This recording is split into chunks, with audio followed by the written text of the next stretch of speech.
Welcome, brother. Thank you all for coming. Guess I could stand up there, but I'm on video for those who are remote, and can change this to speaker view here. So, welcome to the third meeting of the Klovance Education and Research. Having this virtual component is a new experimental element, but I want to welcome all the brethren of District 7 and 8 who've traveled to get here. Welcome to our virtual attendees, and thank you. And welcome to our honored guests, including the Senior Grand Warden. This is the second emergent meeting of the Dobie Lodge. We're the third lodge of education in the province and the jurisdiction.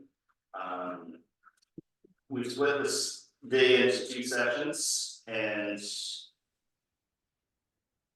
the morning portion will be virtual, and then this afternoon will be tiled but at refreshment so that ladies can join us.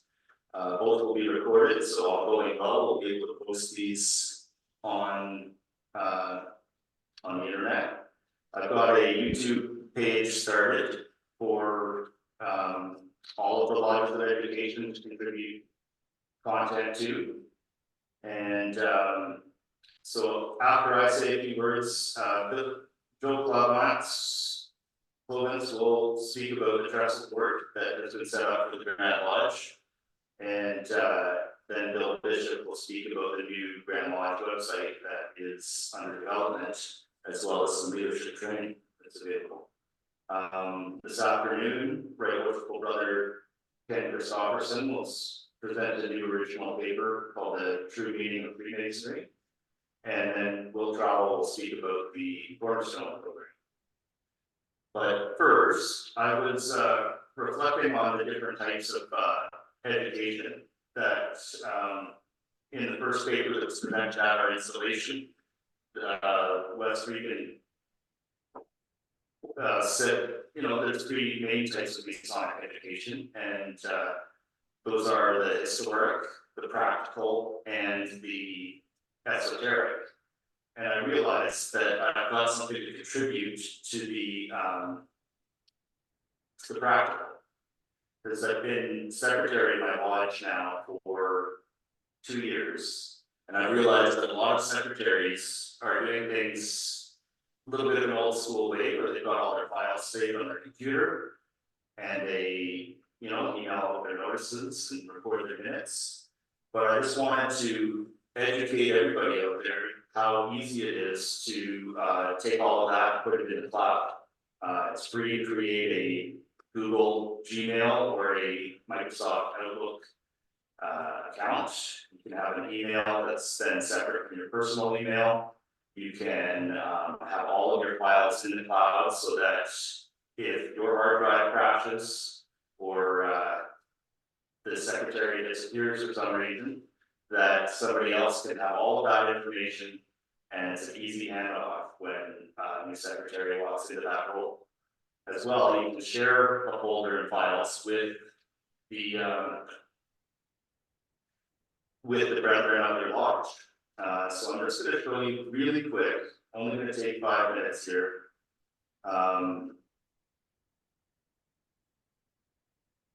What I've done. So for Castle Lodge, I've just got a shared Google Drive. It's got our lodge bylaws, our lodge minutes, our lodge notices, bits of history, biographies for some of our brethren, a wealth of content from Grand Lodge, some education pieces. So there's no limit to what can be stored there. They give you a pretty decent amount of data storage for free. I've done the same thing for the Dobie Lodge of Education and Research. So the archive is available to all members, and so this will just grow over time to include all the different papers that have been presented, as well as a wealthy collection of books and papers from all different sources. And then, of course, we can have a private section just for the senior officers, the secretary, the treasurer. They can have their own section here so that, you know, for the minutes and whatnot, but also for the member records to see who's paid their dues and whatnot. So I just wanted to show you that. And then the other thing that we've been starting is a Discord chat for the Lodge of Education. So far, I've been contributing the majority of the content, but just sort of setting an example for what's possible. We've got these various different channels along the left. One that's a list of different podcasts, one that's articles and papers to share, Masonic education, a general chat, and you know, posting art, meeting notices, meeting planning discussions, since all of the Lodge of Education meetings have to be event planned. And always good to have an off-topic section and a section for meetings. So I just found that Facebook was excluding some of our members, and this format gives us the opportunity to have multiple channels. So that's a couple of things I wanted to show you, and we'll go back now. I'll stop sharing. And I'm going to hand things over to Joe to present the digital Trestleboard.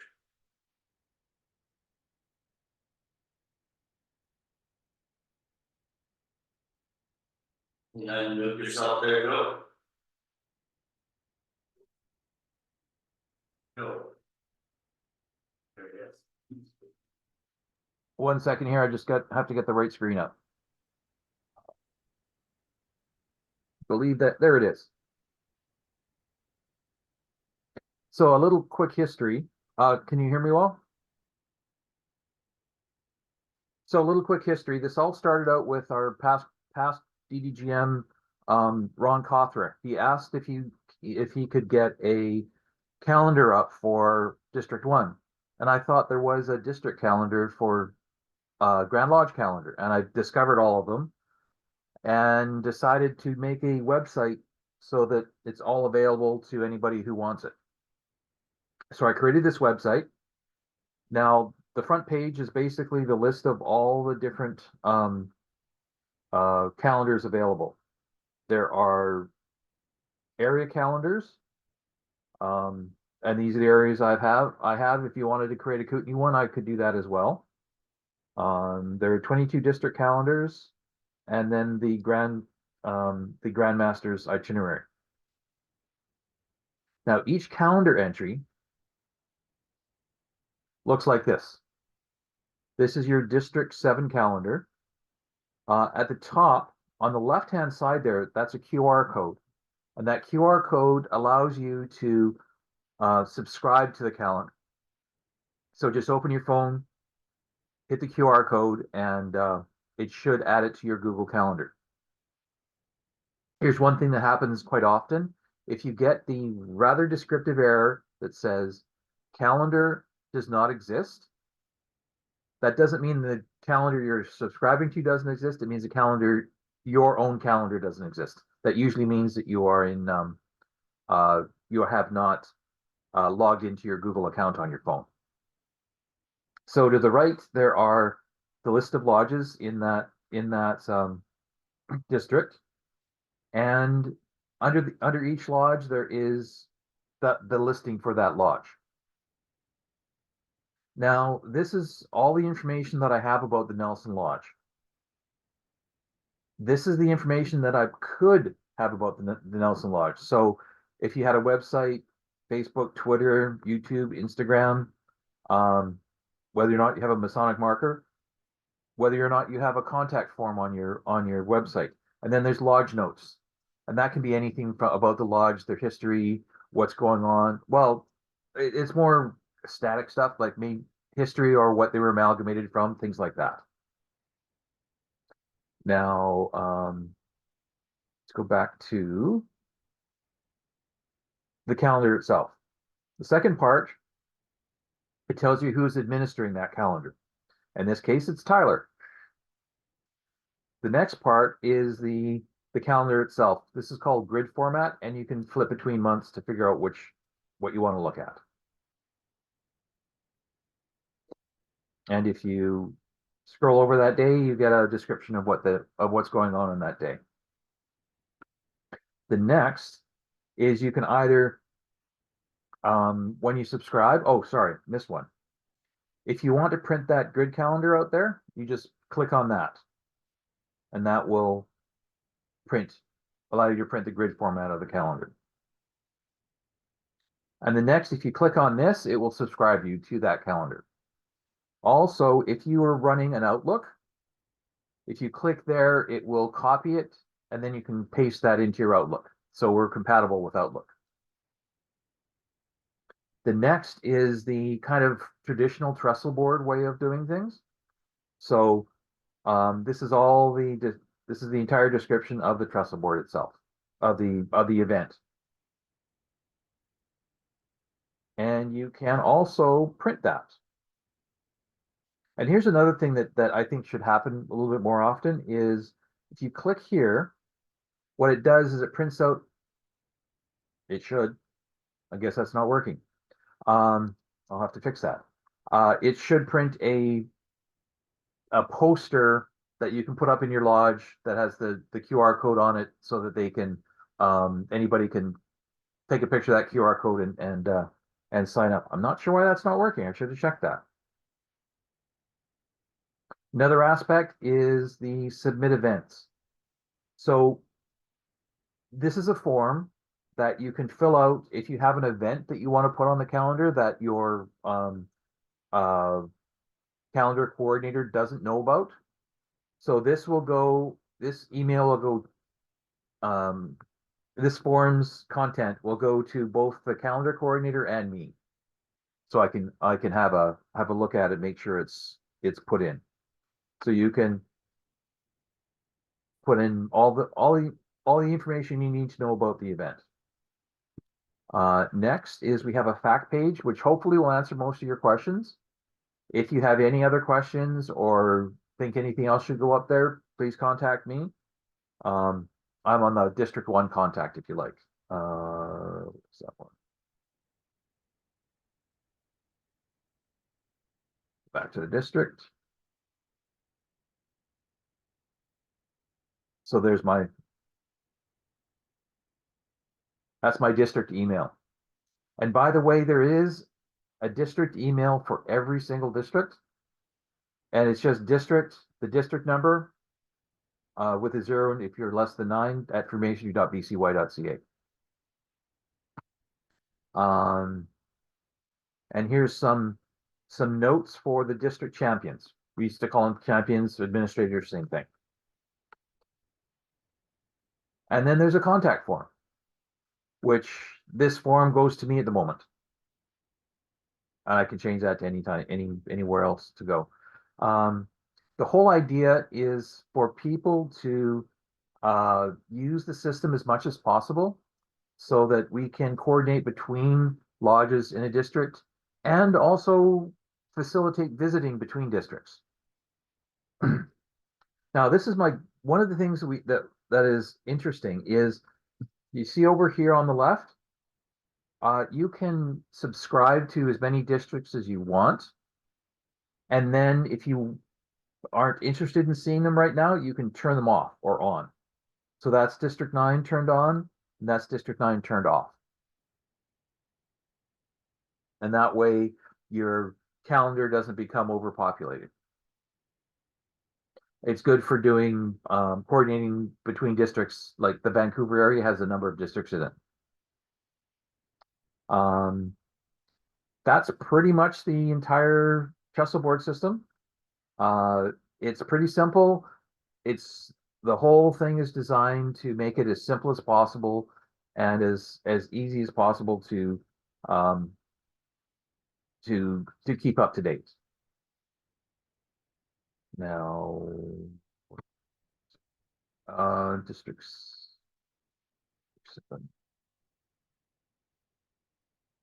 The all the coordinators, calendar coordinators, they put everything in through Google. So I don't have to deal with that, and it's all the standard Google way of doing things.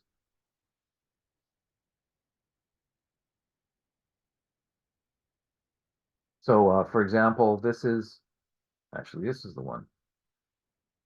So that's the information about our hi to next communication.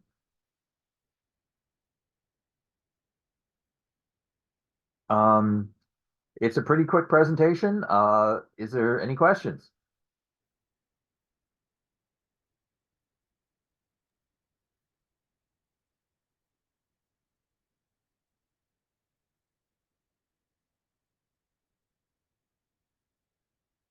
Somebody's got on mute.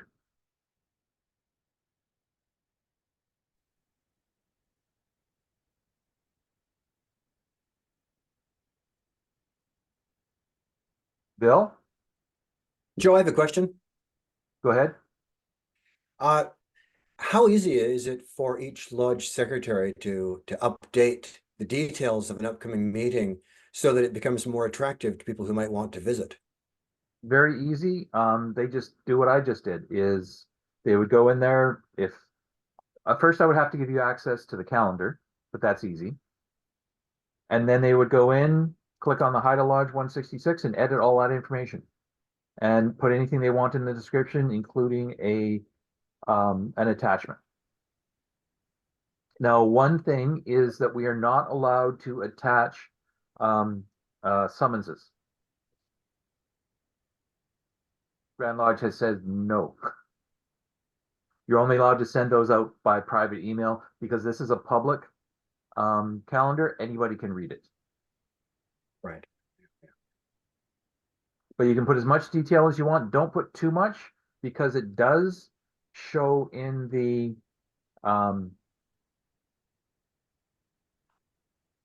Trestleboard.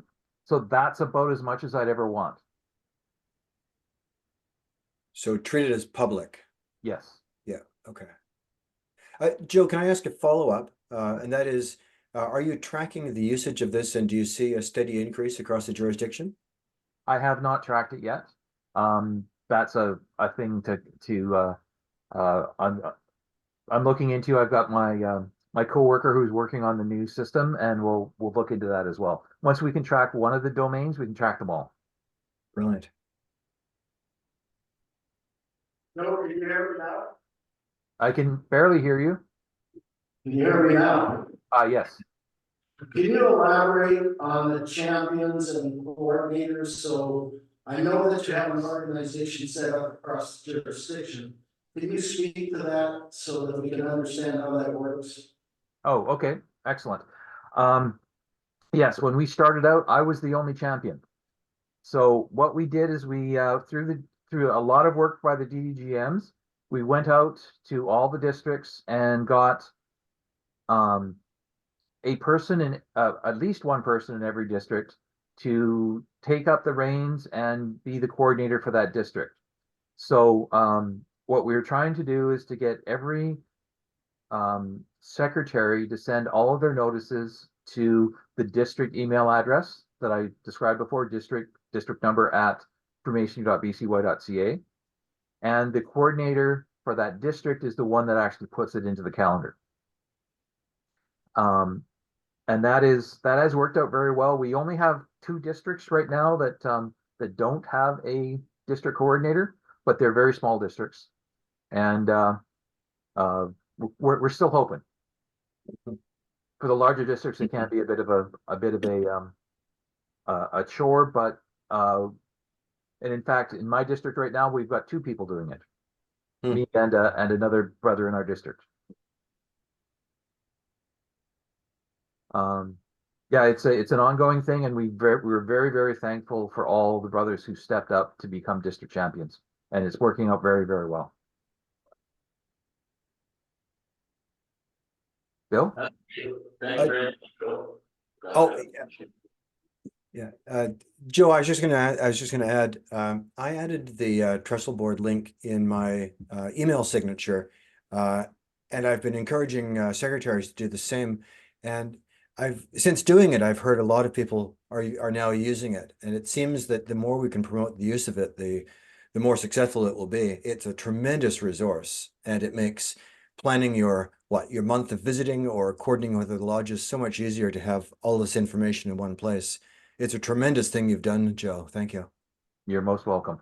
I just realized something with tracking. Once somebody has signed up for the calendar, we can't track that because it all just goes through Google. Ah, right. One other question, Joe, on the floor here is, what about adding concordant bodies meetings? Is there any discussion of that, or are there any guidelines being set? Oh, right. 1 second. I've just started opening it up and notice there are for all if somebody wants to create their own Google Calendar, and as long as they give the calendar account, calendar at freemasonry.bcy.ca, admin access, I can put it under this list. So we can have them up if we wish. The only one I have right now is our current DDGM's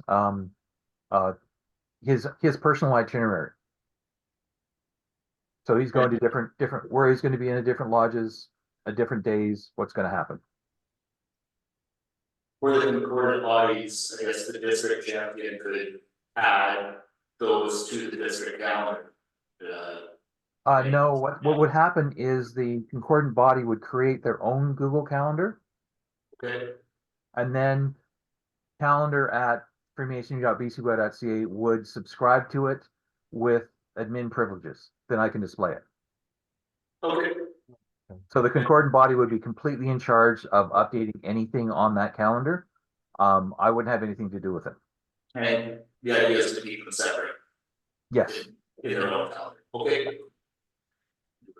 If there's no other questions for Joel, I will hand things over to Bill Bishop. Thank you very much. You're welcome. Well, thank you, Tyler. And thank you, Joe, for that excellent overview of Trestleboard. That's really changing things. Brother and I've been visiting a lot this past year, more than I had before. And there's a real momentum. There's a real momentum in our jurisdiction. There's excitement. There's a return to visiting, to festive boards, to fraternity. I attended a table lodge just last weekend. It was sold out. The mood in the room was electric. People were excited, and it made me feel that we're at a special moment now. You know, this is a great period for Freemasonry. We're actually growing this year for the first time in many years. We're actually growing, and you can see by Tyler's efforts and your lodge's efforts to be together today, to listen to Joe and to me and to Ken and to Will about Freemasonry. This is a good sign. So I'm saying this because the website is kind of the next horizon. Joe's done a great job with the Trestleboard and dragging us kicking and screaming into the 2000s, and we're going to hope that the website can do the same. Joe's being a tremendous resource to figuring out how we're going to redevelop the Grand Lodge website, and there's a lot to it. Our current website has been recognized globally by important jurisdictions. The United Grand Lodge of England presented Trevor McKeown with an award or a recognition of the work he's done on creating that website. And so when we look at how do we improve it, well, improve might not be the right word. It might be more that we just need to make it more functional and modern in appearance, because we don't want to lose any of that vast archive of information that attracts so much attention to it. So I don't have a new website to show you, so you have to look at me, sorry. And what I will do is I'll try to outline to you what the vision for the new site will be. And I hope that I'll be able to do it in a way that you feel motivated to offer your help, because we're going to need a lot of help. The goal of the site is to make it modern and appealing so that it shows the modern face of Freemasonry, but also that enduring value that's been with us for hundreds of years, to show an organization that is reflective of today's society, our values, where we're heading, what we value as Freemasons, but also as good men in society, while also keeping all of our current members fully informed. So the site will have two main functions. The first function is the public-facing part, and that's very much focused on attracting new members to our craft. So when you are considering joining Freemasonry, it's not you making that decision alone in a vacuum. You speak to your spouse, girlfriend, partner, whomever. You speak to your friends at work. You might do some online research. There are a lot of influences that decide whether or not you're going to become a Freemason. And what those influences say about Freemasonry will decide ultimately which way you'll go. So the website has those, call them stakeholders or influencers, in mind. We'd say that the primary one is the man who's deciding, do I want to become a Freemason or not? The secondary influencer is everybody who he speaks to about it, the people in his family, the people at work, his friends, and what he reads online.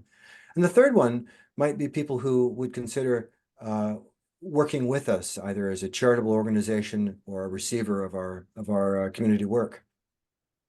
And so on the public side, there are quite a few interests that we'd want to address with the modern message of Freemasonry, as well as that enduring message of why we've always existed. So that's the first part of the site. You've probably heard about Begin You. Some of you in the room, I hope, have come through Begin You, maybe. And that was an early attempt starting 3 years ago to create a digital contact that we could convert to a personal contact within 24 hours. Essentially, it's a contact form that lets you contact Grand Lodge or the jurisdiction, let's call it, outside of office hours. So there's nobody to phone. It's 11 p.m. You're finished scrolling TikTok because you've watched all you can. And you're thinking, I wonder if I should improve myself.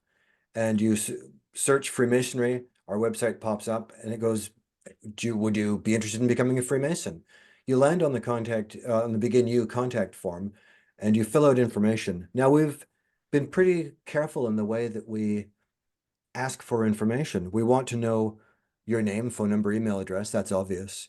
We want to know your age. We want to know what was your interest in becoming a Freemason? Why do you want to join? And who referred you? What prompted your search? We've been asking these questions for 3 years, and the data we're gathering is so informative.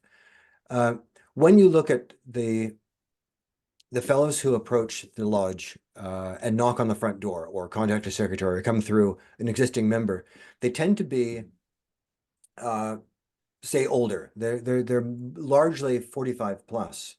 And I'm making this distinction because the fellows who come through the website are younger. They're overwhelmingly younger. They range in 35 to about 50, and about 90% of them are under 40. And it makes sense.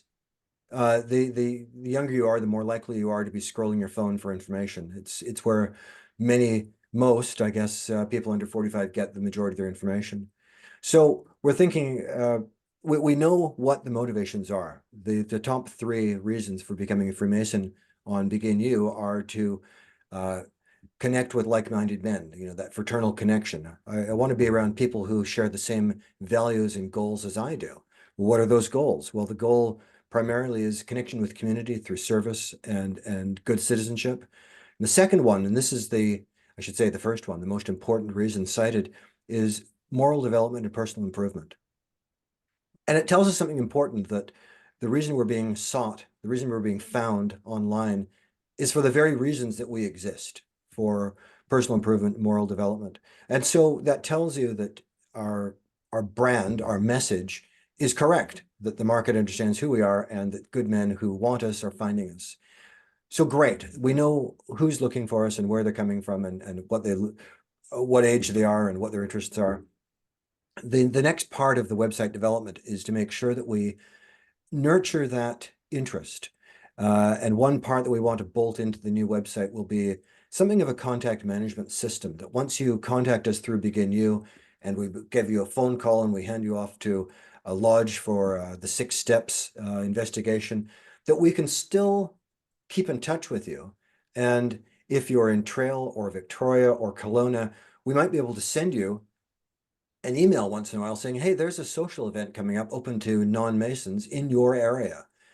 And through the magic of database lookup, we can connect. You said you're in Kelowna, this event is in Kelowna, bingo, the email goes out. That kind of automation is possible with a new website. All right, so that's the public facing part. The member facing side then will be by login. And currently we have 2 areas of login. We have the member login and the secretary login. And those are separate because of the nature of the documents. That will continue, of course. And getting your information from the website will be the same as it is now. What we want, though, is to have much more information and as best organized as possible so you can find it and make good use of it. I've attended lots of lectures in Lodge about, well, here's how to find this information and here's why you should go looking for it.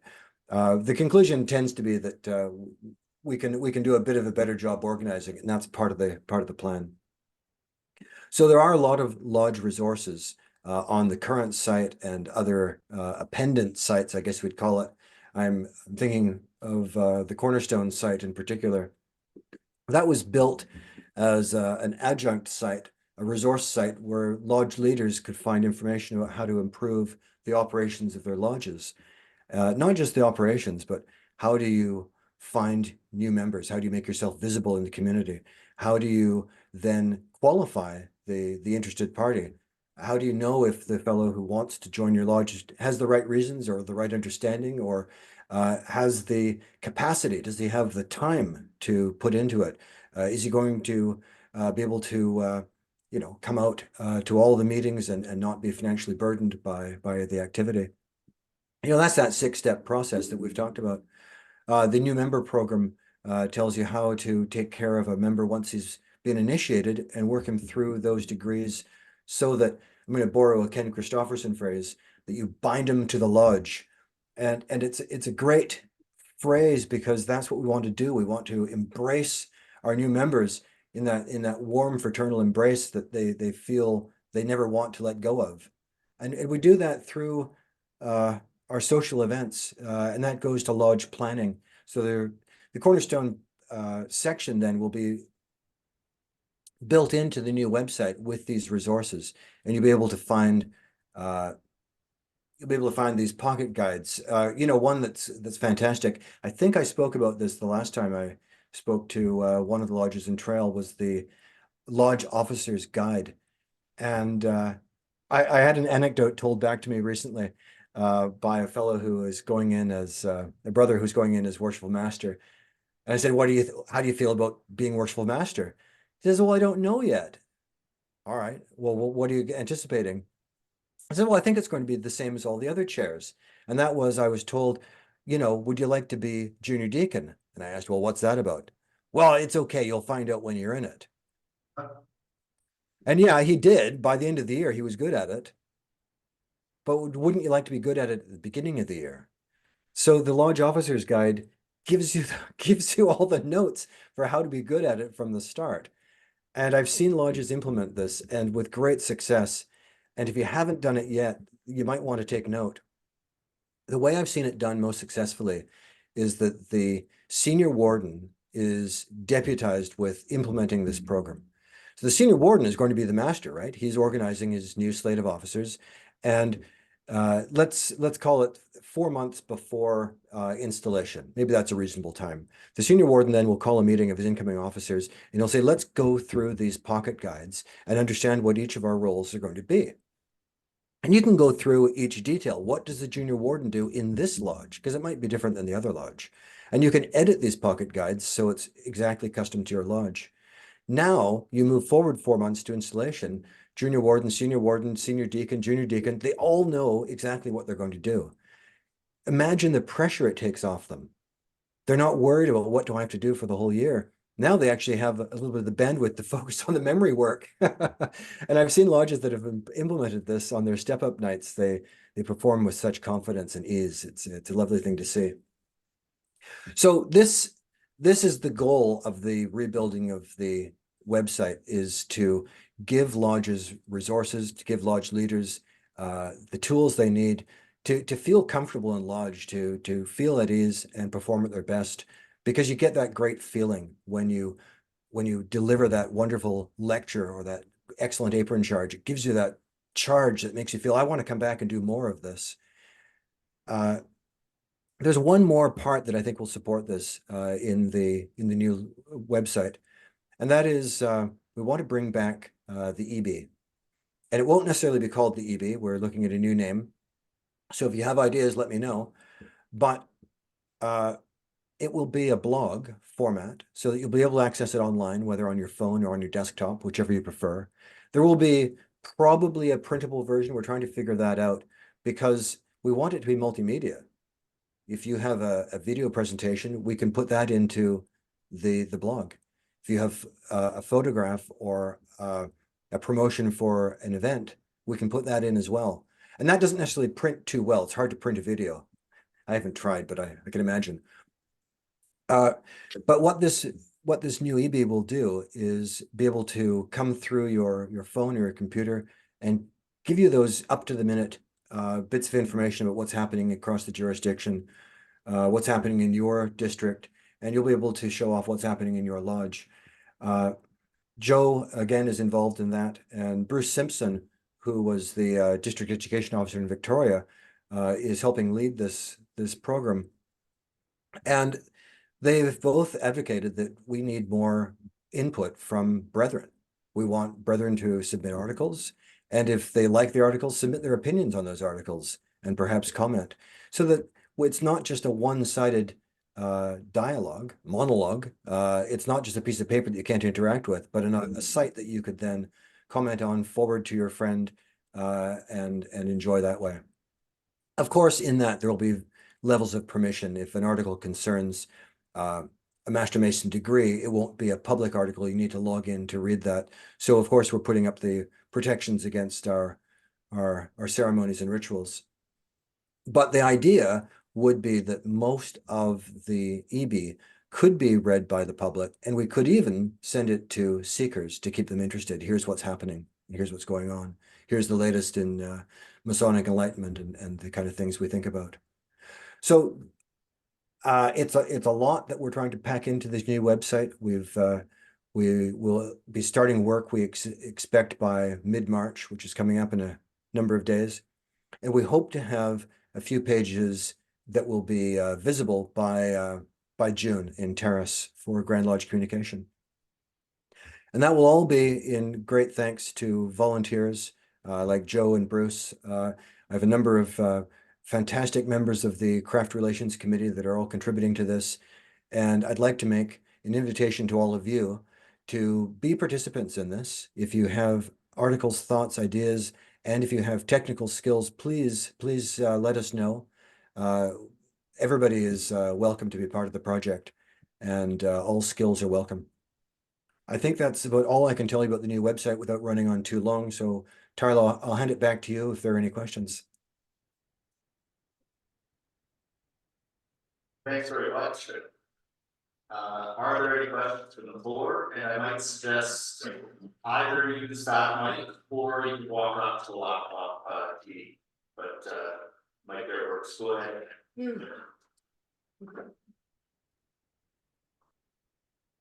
Bill, great presentation. Oh, thanks, Ken. Great. I wanted to make a point that we tried this before and we stalled out. What's different this time is Grand Lodge has committed a significant amount of money for Bill and his team to go out and engage an outside consultant. Because as I understand it, I don't understand much about it. There's a component to this that is highly technical and needs to be done from a dedicated group of people. And I know Joe has put his firm forward to help us with this. but it needs some really serious technical capability to get from the old site to the new site. I don't know if you can elaborate on that, Bill. Thank you. I could let Joe elaborate on it from the technical part. I'll simply say that the site as it's built, what Trevor put together has been cited. That is, it has become a source for news articles that range from CNN to the Washington Post to the London Times, that when they write about Freemasonry, they refer to some of the posts that Trevor has put up. Now, when you have a very large website, like a global news website, pointing at your website, Google says, oh, your website must be very important if they're pointing at you. And Google awards you a higher page rank. That is, if I search now for Freemasonry in BC, the Freemasonry BC website is viewed by Google as being very important, so it goes to the top of the list. All right, so that's where it is right now. If you want to rebuild that site, you have to be extremely careful to not break all of those links that are pointing at you, or you lose your value. So that's about as much as I can say about it. I'll give it to Joe to explain how you might actually do that successfully without squandering all of that tremendous, it's called search engine optimization value. Yes. I'm currently working with a company that for the past 5 years, this has literally been our job, is to take websites that are older technology and convert them into newer technology. The SEO that Bill was talking about can be converted. Basically, it's called forwarding. You have the old URL, you have the new URL, and you just push the request from the old to the new. And it's really, really simple, really, really easy. Little difficult to set up, but they're pretty standard. So that works really, really well. The main thing is that right now we have 5 or 6 different websites, all on different instances on the same server, but they don't talk to each other. So, for example, one of the issues that I want to fix is that on the Masonic Marker site, there is a lodge listing, but they don't have any access to my information on lodges. So once we get them all on one server, we can have the different sites who from the outside look like different sites, but they're actually on the same server. And that way they can talk to each other, we can have synergy, we can help each other out, and it works really, really well. And I hope you're confident that the experience that we have is just really. I've been training for the last 5 years to do this. My coworker has taken a look at the sites, and he's kind of the data guy of what we need to do to transfer stuff, and he's quite confident that we can have probably 90% of it done by mid-May. Not the new stuff, not the new Trestleboard, but recreating all the sites we have in one spot with a whole bunch of additions. And I think that's an attainable goal. Wow.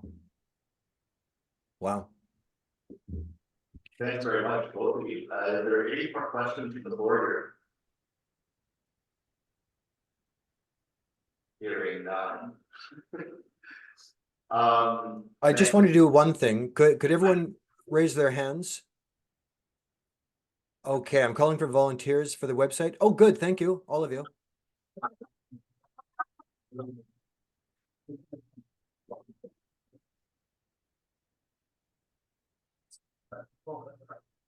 And again, thank you everybody for coming, and we'll put this recording up on our YouTube as we can. And for those of us physically present, we'll head off to the lunch at the Colander here Trail, and then we'll return to lodge to Tile, and then go to refreshments and listen to our keynote speaker.